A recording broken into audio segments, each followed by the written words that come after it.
In this tutorial, I'm going to show you how you can see all group admins on your Facebook Messenger. So I have here a Facebook Messenger group. If I go ahead and tap on it, I can now see all the members by tapping on members. However, I'd like to see admins.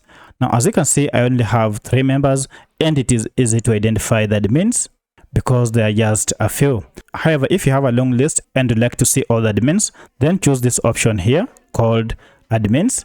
If you tap on it, now this will highlight all the admins that you have on your Facebook Messenger group.